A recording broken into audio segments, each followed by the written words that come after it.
de repos m'est réservé dans le ministère. Prenons ensemble nos Bibles et nous allons sans plus tarder dans Lévitique 25, le verset 3 et le verset 4. Pendant 6 années, tu ensemenceras ton champ. Pendant 6 années, tu tailleras ta vigne et tu en recueilleras le produit. Mais la 7e année sera un sabbat, un temps de repos pour la terre, un sabbat en l'honneur de l'Éternel. Tu n'ensemenceras point ton champ et tu ne tailleras point ta vigne. Même si nous sommes esclaves de Dieu, ce dernier a prévu un temps de repos pour la terre que nous sommes. Notre communion avec le Saint-Esprit nous dictera le temps et la durée du repos qui nous sont personnellement réservés à un temps donné de notre parcours. La 7e année vient montrer qu'il s'agit du sceau de Dieu. En fonction de chacun, le Saint-Esprit dictera la période de repos qui peut être fixée chaque cycle de 7 ans, mais après 3 ans de service, par exemple, ou une autre durée. Une chose qui est sûre, c'est que la terre que nous sommes a besoin d'un temps de repos afin de se ressourcer au pied de celui qui nous a appelés au ministère. Nous recevons de nombreux enseignements, des rimas, des révélations. Le temps de repos est propice à réviser ces mêmes enseignements afin de bien les assimiler. Un pasteur ou un enseignant, etc., peut être guidé sur une année à revoir ou à approfondir les mêmes enseignements. Ainsi, il se repose, mais le peuple également, car chacun prend le temps d'apprécier et de savourer les enseignements.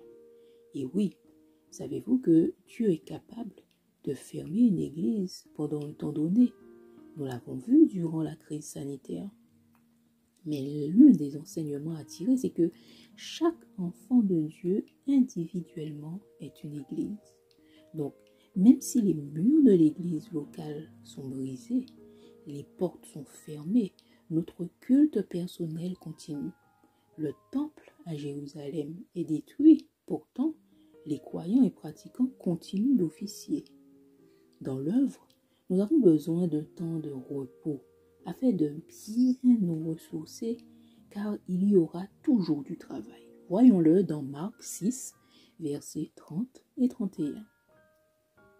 Les apôtres, s'étant rassemblés auprès de Jésus, lui racontèrent tout ce qu'ils avaient fait et tout ce qu'ils avaient enseigné. Jésus leur dit, « Venez à l'écart dans un lieu désert et reposez-vous un peu, car il y avait beaucoup d'allants et de venants, et ils n'avaient même pas le temps de manger. » Le repos ici n'est pas synonyme d'inactivité. En effet, même si la terre est au repos, les arbres continuent à donner leurs fruits. Et c'est exactement ce que Dieu cherche à faire pour ses ministres, les mettre à part afin qu'ils portent encore plus de fruits. Voyons-le dans Jean 15, versets 1 et 2. « Je suis le vrai cep, et mon Père est le vigneron. Tout sarment qui est en moi et qui ne porte pas de fruits, il le retranche, et tout sarment qui porte du fruit, il émonde, afin qu'il porte encore plus de fruits. » Émonder est synonyme de couper. Couper notre routine dans le ministère ou autre. L'épreuve est un moyen prévu par Dieu afin de nous mettre à l'écart de manière à mieux entendre sa voix, la direction qu'il souhaite nous voir prendre.